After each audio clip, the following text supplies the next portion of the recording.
السلام عليكم شباب، كي راكم دايرين مع رمضان؟ نقول لكم صحة فطوركم وصحة شريبتكم. بما أننا في هذا الشهر الفضيل، شهر الرحمة والمغفرة، حبيت نستغل هذه الفرصة ونتكلم قليلا عن هذا الشهر. السؤال موجه إليكم يا شباب: لماذا يسمى هذا الشهر بشهر رمضان بالذات؟ لماذا أعطي له هذا الاسم؟ هيا فكروا معنا وجاوبونا. إذا كنتم لا تعرفون الجواب سأجيبكم حالا.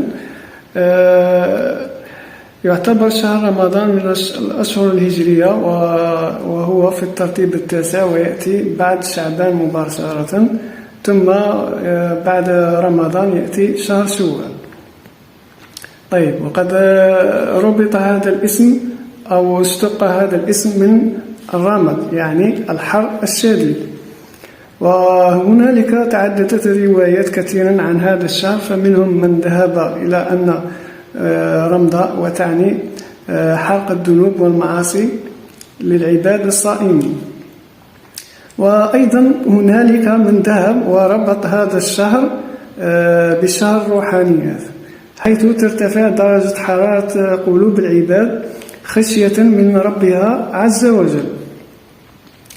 وأيضا ذكرت روايات أخرى عن هذا الشهر، حيث كما هو معروف لدى العرب قديما كانوا يرمدون أسلحتهم استعدادا للحروب، يعني يرمدونها، يعني يشحذونها استعدادا للمعارك بعد شهر رمضان، يعني في شهر شوال، حيث فرض الصيام على المسلمين في السنة الثانية للهجرة، يعني بعد هجرة الرسول صلى الله عليه وسلم.